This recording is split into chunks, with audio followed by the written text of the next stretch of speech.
And we kickstart the news edition with the latest from the Afghan peace talks, as closing 2 days of intra-Afghan peace talks in Moscow have taken place, and the Taliban delegation restated that their call for the immediate withdrawal of all American troops from Afghanistan. And Taliban claimed that the United States has promised to withdraw half of its troops from Afghanistan by the end of April. Taliban also stated this was decided during the talks in Moscow. However, the US says a timeline for the troop withdrawal has not been fixed so far. The head of the Taliban delegation, Sher Mohammad Abbas Stanikzai, also said that negotiations on the timing of the withdrawal are still underway. We are in negotiation with the American side, and we are trying that the American forces should go out as soon as it is possible. When? What's the timeline? The time is not fixed so far, and it's not agreed upon, but we are negotiating this.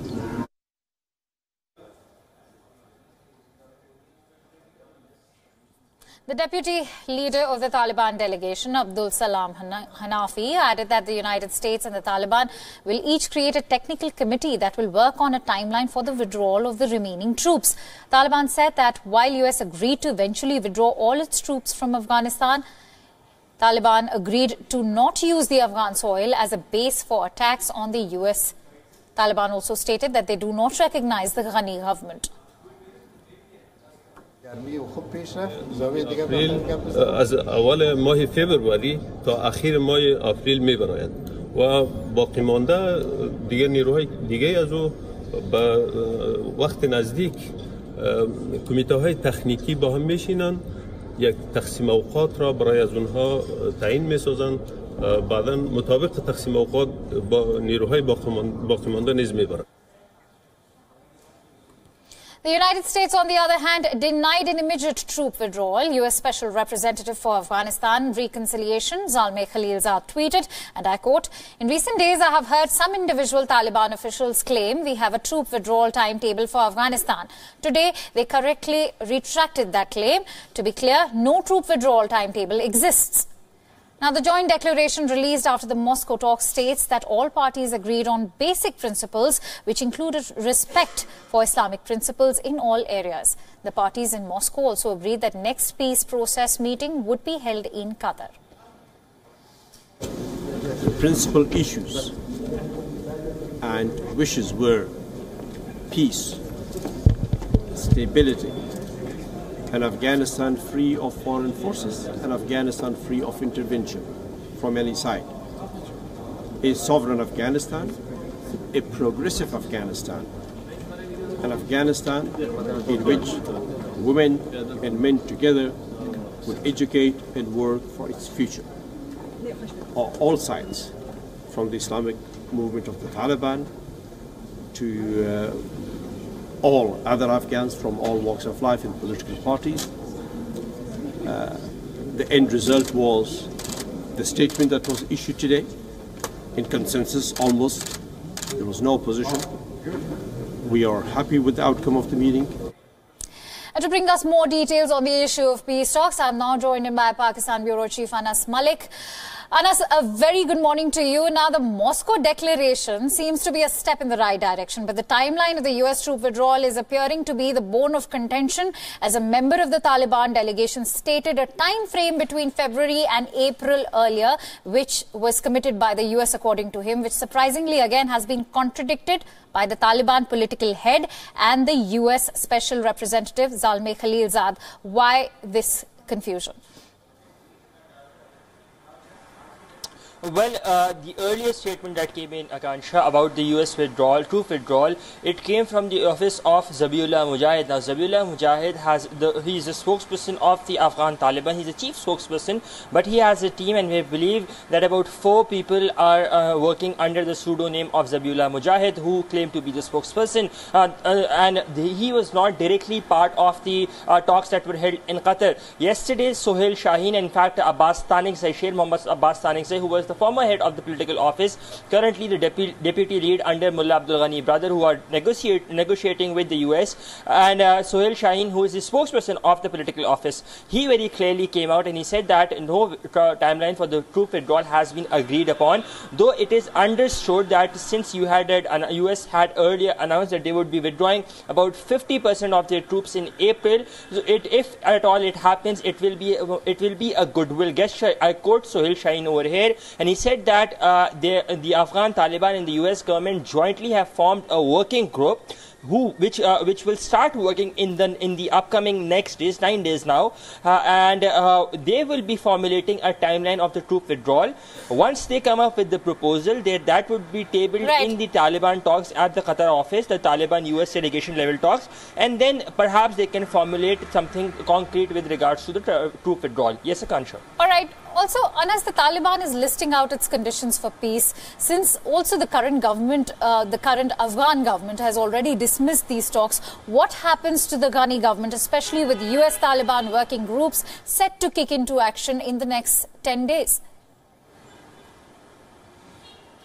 Well, if you look at the timeline, or if you look at the conjecture, this projection of the Ghani government in front of the Taliban have been clearly denying that. In fact, just yesterday, after the Moscow round of talks, the inter-Afghan dialogue, the Afghan political office spokesperson, the Taliban political office spokesperson, he said that Ghani government has no weightage with referring to his Afghan president's latest statement that peace in Afghanistan has to come through Kabul and not just through Taliban and Washington. He said that he clearly has no weightage. Now, if you look at it, President Ghani on his hand or the NUG do not have much time on their end as well, and the Taliban recognize that. They understand that the Ghani government is all set to step down in April, and then they will be holding down the elections sometime, what we understand, in June or July. So if the Taliban, at this point of time, they go to the NUG at any form, even if they want to, they speak to the Afghan High Peace Council, anything before April,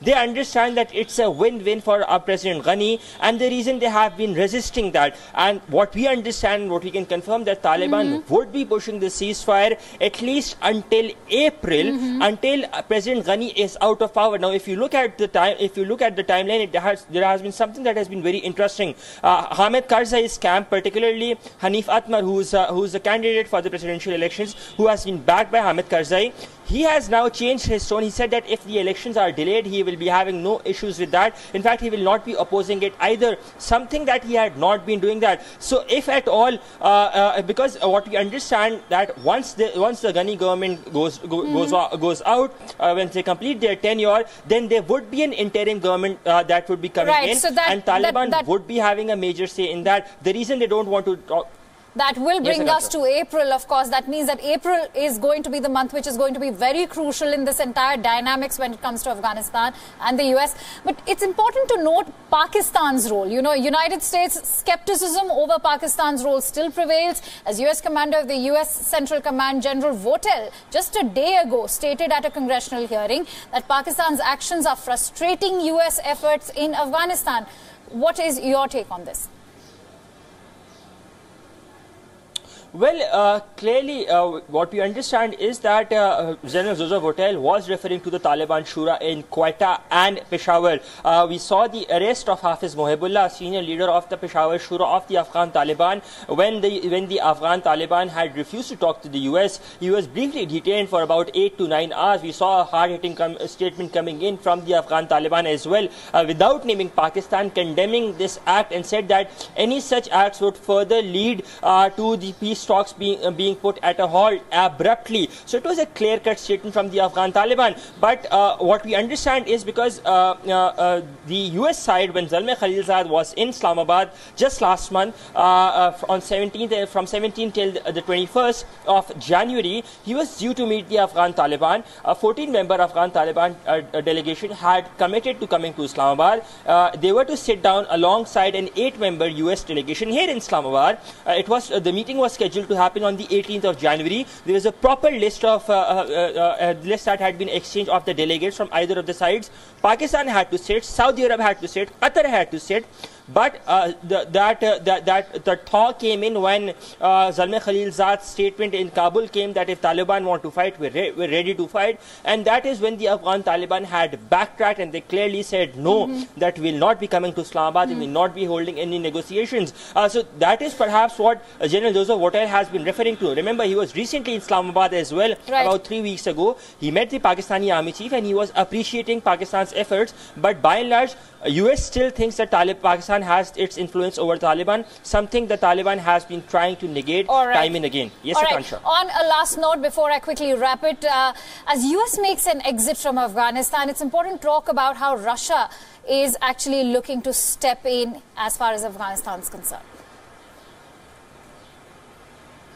Well, there are some unachieved objectives that are on the part of Russia, unleft business as some Russian diplomats say, that they have in Afghanistan and they want to do it, they want to finish it now. And not just Russia, but in fact Iran as well.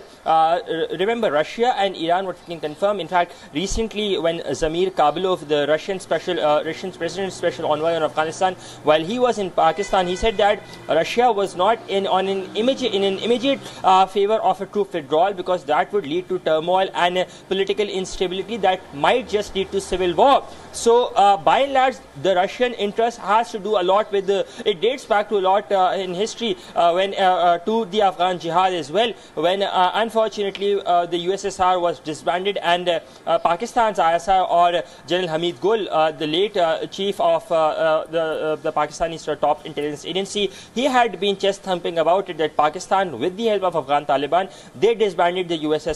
So Russia clearly has that unfinished business to do, and with US stepping out, it will be a major boost. What I can confirm, whilst after speaking to the Taliban sources, the Russians and Talibans have been directly in contact through two channels. One through the through the Doha political office. Second, which is very significant, directly at Kandahar, that is considered the base of Afghan Taliban. Russia has been speaking directly to Kandahar, so and that in time to come, that is going to be very fruitful for the Russian administration. It's interesting to note how it's making its presence felt, and that is Russia, of course. Thank you so much, Anas Malik, for bringing us all the latest live from Islamabad.